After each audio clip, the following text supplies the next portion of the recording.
Olá a todos e a todas, inicia-se aqui mais um ciclo de leituras. Pela primeira vez trago uma novela gráfica. Para quem não conhece ou nunca ouviu falar do conceito, tem vários nomes. Em inglês, sequential art, graphic novels, portanto são os termos mais comuns. Para vocês terem uma noção, é no fundo quadradinhos, não é? Ilustrados, com histórias completas, bem pensadas. Normalmente há um autor ou uma autora e um ilustrador ou uma ilustradora. Muitas vezes também há tudo na mesma pessoa. Neste caso, nós temos o nosso autor, o Brian Talbot, que tem outras novelas gráficas. E esta em específico, eu vou deixar a capa portuguesa aqui. Esqueci-me do título, mas é muito semelhante a este, numa tradução literal. No Brasil acho que não está traduzido, mas no Brasil conseguem encontrar outras obras do autor. Se quiserem ler em inglês, acho que há sempre disponível nos sites mais comuns. Esta novela gráfica acompanha esta jovem, que pode parecer um rapaz porque ela corta o cabelo também de forma propositada. Chama-se Ellen e esta história anda de mãos dadas com a vida da Beatrix Potter, que escreveu vários livros, que eu também vou deixar aqui algumas capas, já devem ter ouvido falar. O autor confessou que realmente tinha uma base para a sua história e depois conjugou com a vida da escritora. Inventou toda aqui uma narrativa, um enredo muito específico, muito particular, que tem a ver com o facto desta jovem passar por uma situação traumática no seio familiar e ter de se ver obrigada a fugir de casa e, portanto, sendo oriundo de uma família com posses, não é? Portanto, ela foi sempre muito protegida em termos financeiros, mas não protegida emocionalmente. E ela vê-se confrontada com o mundo real, que é o que é estar na pobreza. Nós aqui na capa temos logo um indício de que ela é sem abrigo, portanto diz homeless plus hungry, please help, portanto sem abrigo, com fome, por favor ajuda. Obviamente que a história se desenrola de formas muito interessantes. Nós vamos ter uma dicotomia cidade-campo, e a cidade vai representar uma coisa, o campo vai representar outra. Há uma dicotomia gato e rato. Portanto, The Tale of One Bad Rat, portanto a história, não é o conto de um rato mau ou de uma rata má. A alusão que se faz ao rato e ao gato tem a ver com o opressor e com o oprimido. E, portanto, um predador, não é? Que não precisa de se alimentar muitas vezes da presa, que é o rato, mas quase que por um jogo de diversão atormenta a outra espécie. E é o que a Ellen sente que o seu predador lhe fez. Eu não vou desenvolver muito mais em relação a isso. Há aqui muitas conversações acerca do que é o trauma e o processo do trauma, o processamento do trauma, se é possível fazê-lo sem ajuda externa, ou seja, vem de fora, vem da parte externa a nós, não é? O trauma, e depois como é que nós reagimos a ele, também indo buscar ao externo. Porque este jogo de trauma, da causa do trauma, do desenvolvimento do trauma e da ajuda para superar o trauma, é que nós temos os triângulos, não é, das nossas relações intrapessoais. A Ellen, ela é uma personagem bastante interessante, tem realmente um desenvolvimento psicológico que eu gostei de ler. Porque isto é um homem a falar da experiência de imaginem só, de uma adolescente que sofre um trauma e depois é sem abrigo. Então estão a imaginar, cruzando a história de outra autora, como é que é colocar-se numa posição tão ignota, não é? E conseguir desenvolver bem essa história. Eu, por acaso, ao contrário de outras pessoas, considero que foi muito bem feito. São muito interessantes as conversações também à volta dos conceitos, ou seja, nós em sociedade, nós construímos conceitos para nos formarmos, nos organizarmos e também nos afastarmos de outras coisas. Então, portanto, constrói-se aqui a ideia de que os ratos são os outcasts, portanto, são os seres deixados de lado da sociedade, que são considerados sujos, que são considerados não importantes, não é, para a nossa organização em sociedade, mas na verdade os ratos, como ela nos explica a uma das pessoas que encontra pela sua viagem, que os ratos têm muitas faculdades muito positivas e que são animais inteligentíssimos e que são muito mais inteligentes do que outros animais que nós consideramos muito fofinhos e asseados. Os ratos, inclusive, lavam-se eles próprios. E ao falar disso, ao falar da questão dos ratos se lavarem eles próprios, vejam como a Ellen está a ocupar uma posição dentro da sociedade que não é suposto ocupar, que é, não é, o interligar de um oprimido e de um opressor numa mesma faculdade, numa mesma vertente, que é, por exemplo, a higiene. Nós sabemos que na construção da sociedade o opressor oprimia o oprimido porque o oprimido não sabia regular, não sabia civilizar, não sabia erigir enquanto pessoa digna ou enquanto coletivo digno. E vejam como muitos desses conceitos são desconstruídos quando nós damos a conhecer a realidade do oprimido e vemos que afinal toda a construção que foi feita a seu redor foi falsa e foi propositadamente falsa. A Ellen, ela relaciona-se com os ratos na medida em que ela se considera uma rata má, portanto uma bad rat, não é? Porque ela sabe que as crianças neste mundo e os adolescentes muito facilmente também são percepcionados enquanto seres que precisam de ser regulados, que precisam de ser civilizados e que são sujos e que são desorganizados e que são barulhentos. Mas, na verdade, quem é implicado no processo de educação das crianças e adolescentes são os adultos. Esses mesmos que depois se põem na posição de civilizadores, certo? Então, é engraçado como ela argumenta e mostra que as mesmas pessoas que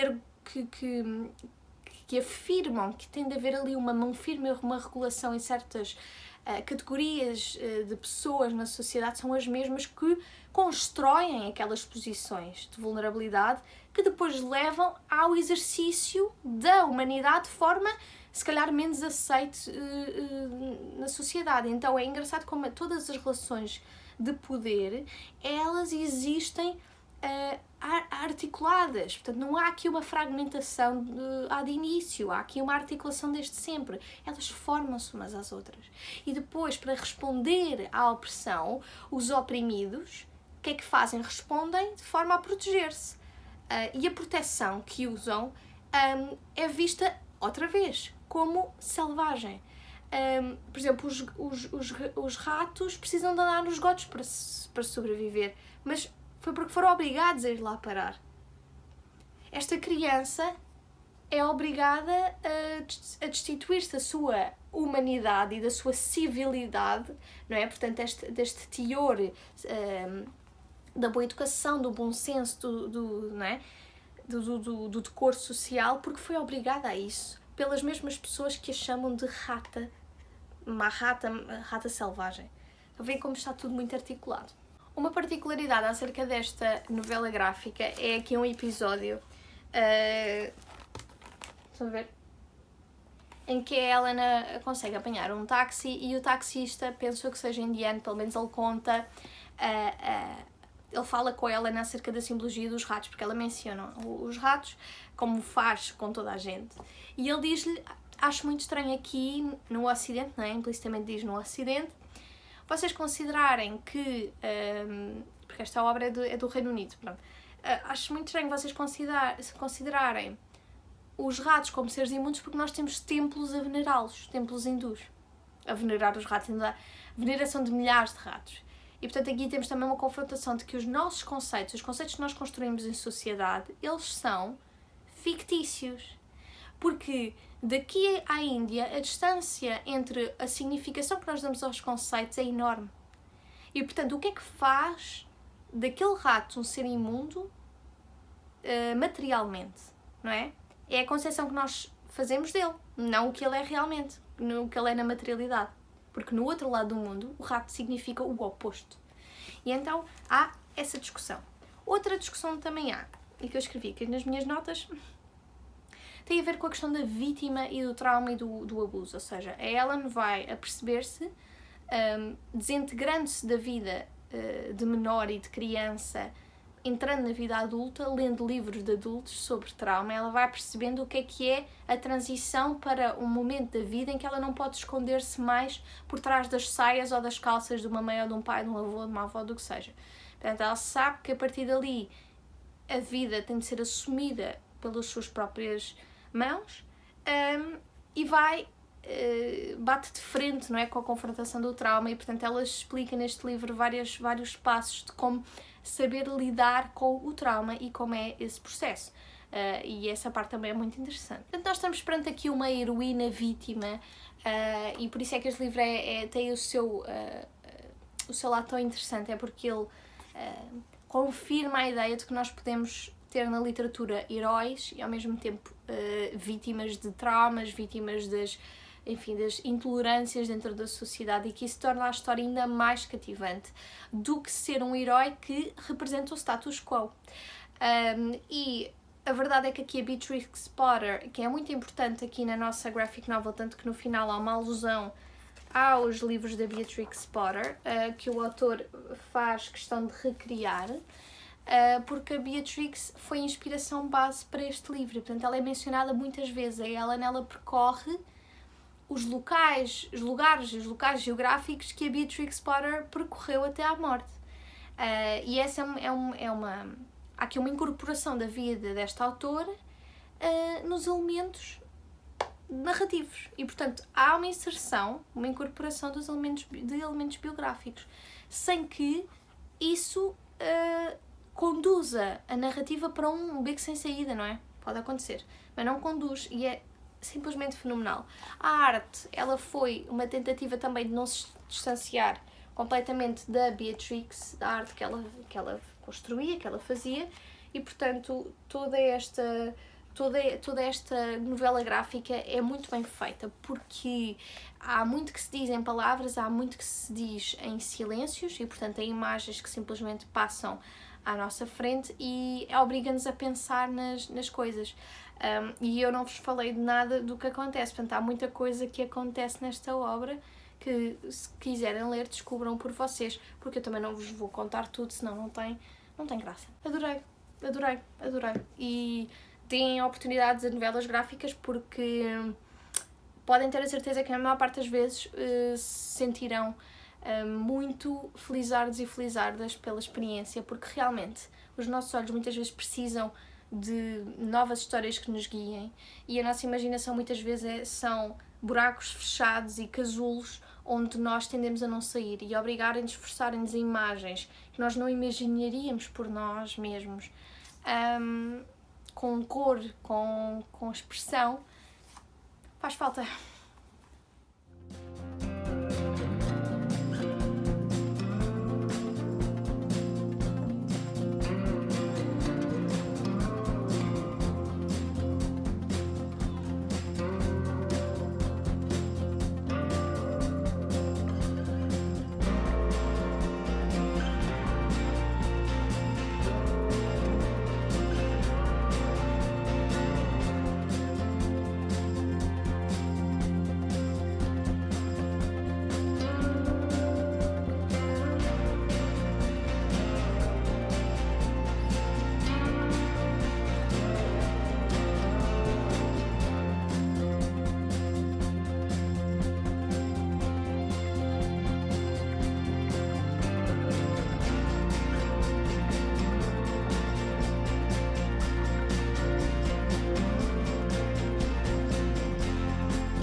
A entrada de hoje das leituras que tenho feito é o livro Língua Afiada, mulheres que fizeram da opinião uma arte, e depois todas as mulheres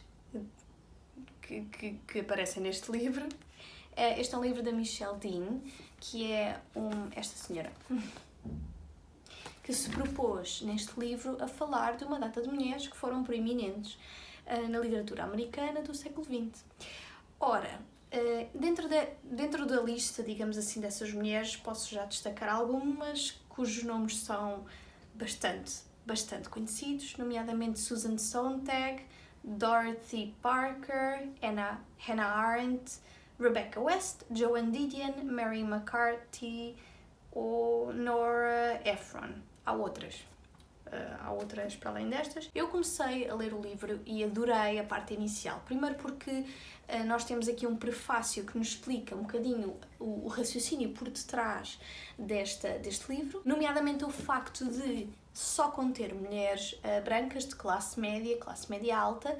A própria autora referenciou essa seletividade com base na estrutura da narrativa, não é? Da altura do século XX e, portanto, uma mulher pobre, racializada, obviamente que não conseguia entrar no mercado literário ou do jornalismo com a mesma facilidade que uma mulher branca de classe média. No entanto, o que nós vemos neste livro é também a dificuldade de uma mulher, de forma generalizada, entrar no mercado, não é um mercado intelectual, mas nessa via intelectual do mercado. Portanto, na verdade, nós temos aqui estas mulheres que sentem esses entraves, essas dificuldades à livre circulação de ideias das mulheres. Desde o começo, a autora faz questão de reforçar que uma mulher que pensa não é bem aceite nos círculos intelectuais no século XX. Ainda hoje nem sempre é aceite, mas há obviamente uma abertura muito mais óbvia, não é? Quanto a isso. Pelo menos em alguns países, certo? Então, o que é que eu achei deste livro? Eu recomendo o livro para quem gosta de livros de não ficção sobre vidas. Recomendo para quem gosta destas autoras e gostava de conseguir traçar uma linha, digamos assim, cronológica entre as autoras e como as suas vidas se articulam. No entanto, eu sinto que este livro tem algumas falhas, nomeadamente ao nível da forma como a autora escolheu passar, digamos assim, a mensagem. Ou seja, o intuito deste livro é mostrar que estas mulheres tinham uma língua afiada. Ou seja, o intuito é mostrar que estas mulheres extravasaram os ditames impostos na altura e, portanto, faziam críticas, por exemplo, de filmes, de teatro, de televisão, em jornais e, portanto, desafiavam o status quo, não só da posição do homem como o arquétipo da intelectualidade, mas também desafiavam as concepções artísticas vigentes. Algumas autoras aqui, obviamente que podemos concordar que são mais interessantes do que outras, portanto, quem já leu algumas das autoras conseguirá, obviamente, delimitar essa diferenciação, não são todas iguais, e o que eu sinto que a autora tentou fazer foi não só desculpar alguns comportamentos destas autoras, como também tentar elevá-las todas a um patamar de intelectualidade aperfeiçoada, quando na verdade nem todas tinham essa nem todas eram assim tão especiais ou escreviam de forma tão inteligente, não é? Digamos que há aqui uma tentativa de trazer algumas destas mulheres para um patamar mais alto do que daquele que ocupavam, não é? Por outro lado, o que nós vemos também é que a falta de oportunidades destas mulheres, não ao nível económico, porque socioeconomicamente a maior parte delas vivia bastante bem desde a infância, mas o que nós notamos é que os traumas de infância, os traumas dos casamentos, especialmente esta questão dos direitos reprodutivos, quando eu digo isto é a reprodução social, toda a questão da manutenção da vida familiar, de criar os filhos, foi sempre um entrave para uma mulher poder escrever livremente e poder construir uma carreira. E eu acho que isso a autora conseguiu mostrar bastante bem. Eu inicialmente até delimitei aqui uma cor amarela para o contexto histórico ou político vigente na altura em que se abordava, digamos, em que a autora aborda cada mulher, e sinto que ficou um bocadinho aquém essa contextualização histórica. Há aqui autoras que, conhecendo-as melhor, percebemos que falta aqui alguma coisa, falta aqui algum recheio, porque a questão da língua afiada e de mostrar quando estas escritoras extravasavam, não é, a sua zona de controle em termos de liberdade de expressão, na verdade eu senti que faltou ir mais além, faltou passar uma perspectiva final de conclusão para além do que já tinha sido dito. E nessa medida a autora aqui do livro chumbou um bocadinho na sua tese, porque ela levanta uma questão que é será que as mulheres no século XX cresceram, ou seja, tiveram a amplitude suficiente para poder crescer, ou o sol ardia muito forte e elas queimaram as asas e caíram porque era assim que a mulher tinha de viver. Na verdade, a tese dela, ela foi sendo respondida ao longo do livro, porém o que eu senti é que por cada novo capítulo em que nós entrávamos, portanto nós temos capítulos em que tem a ver só com uma escritora e outros que têm a ver com várias ao mesmo tempo, e o que eu sinto é que de capítulo para capítulo havia uma cópia do modelo do capítulo anterior, um bocadinho como se faz com as telenovelas, que é de telenovela para telenovela muda-se as personagens, muda-se os cenários, mas a forma em que os diálogos se processam e o modelo, digamos assim, televisivo mantém-se. E eu sinto que o livro foi todo muito igual, ou seja, a dada altura já eu sabia o que ela ia dizer, ia repetir exatamente a mesma estruturação de ideias, que era nasceu numa classe média, a autora, e depois a infância falava assim muito rapidamente, falava muito dos casamentos. A Michelle Dean dá um foco enorme nos casamentos. Obviamente que os casamentos são uma coisa importante, olhando para Ella Fitzgerald, Sylvia Plath, são os casamentos que transformam estas mulheres para sempre, mas aqui nem sempre era o caso. Nós temos casamentos passageiros que mudam de forma muito superficial a vida destas mulheres, e depois há outras em que o foco esmorece em situações que eu considero mais importantes, e portanto a questão da língua afiada também é muito subjetiva. Quando é que eu considero que uma mulher tem uma língua afiada? Em que ocasião? Não é simplesmente escrever uma crítica cinematográfica que isso faz com que automaticamente a mulher tenha uma língua afiada, certo? Porque é o trabalho dela é ser crítica de cinema. E portanto eu sinto que a autora confundiu um bocadinho alguns conceitos. Outra coisa também bastante debatível neste livro enorme é a questão do feminismo. A autora tenta sempre desculpar algumas visões destas autoras quanto ao feminismo. Tenta sempre mostrar que elas, não eram as feministas convencionais e portanto criticavam o feminismo, mas veja, e tal, consideramos então, temos de considerar o contexto histórico, mas ninguém perguntou. Ou seja, eu não me importo que estas mulheres não digam não sou feminista, estamos nas décadas de 50, 60, 70 e portanto mal ou bem, e não era um pensamento hegemónico, muito menos no setor intelectual, na medida em que era um movimento feminista na segunda onda, foi muito considerado muito extravagante, muito disperso, pouco organizado, e obviamente que a elite intelectual não considerava aquele movimento alguma coisa de aproveitável, não é? Ninguém perguntou, ou seja, eu não me interessa tentar desculpar-me se elas diziam que não eram feministas, a mim pouco me importa. Porque, na verdade, não é isso que define ter uma língua afiada ou não. Na verdade, o que importa é que estas mulheres desafiavam inevitavelmente a ordem estabelecida por serem mulheres e quererem pertencer à elite intelectual. Portanto, se elas eram a favor do aborto, contra o aborto, a mim pouco me importa. Porque eu gostava que tivesse acontecido uma leitura aprofundada acerca da relação histórica, política, pessoal em relação às obras. Eu sinto que houve aqui um foco bastante grande, por exemplo, aqui na autora da Hannah Arendt e na McCarthy. Eu sinto que a Michelle Dean se esforçou imenso para articular as obras destas mulheres com as suas vidas, mas depois parece que noutras mulheres deixou muito... Olha, fez uma análise muito superficial, por exemplo, da Joe Didion. Eu fiquei francamente perturbada com a falta de profundidade que foi aqui não aplicada.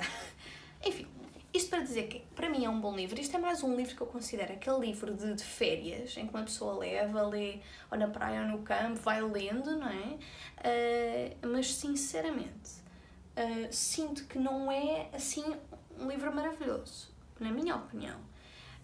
Estas são autoras que mais facilmente eu leio as obras delas e depois leio sobre as vidas delas e traço os meus paralelismos, do que propriamente ler sobre elas. E se for para ler sobre elas, ao menos que seja algo feito como deve ser. Por exemplo, a Susan Sontag, eu sei que tem biografias escritas sobre ela, e essas 5 são, especialmente uma última que saiu há pouco tempo, especialmente em Portugal, que são boas, portanto são ricas, traçam aqui paralelismos realmente importantes. Eu sinto que isto é mais um livro para aquelas pessoas que não se interessam muito por literatura, assim pura e dura, não vão ler estas autoras, mas querem conhecer um pouco o mundo intelectual de autoras do século XX. E aí eu recomendo este livro. E, portanto, não há mal nenhum nisso. Agora, eu como sou uma nerdzinha de literatura, achei que ficou aquém das minhas expectativas. De qualquer maneira, é um livro que não é mau de todo. Ele simplesmente não foi para mim. Poderá ser para ti. Vejo-vos numa próxima entrada.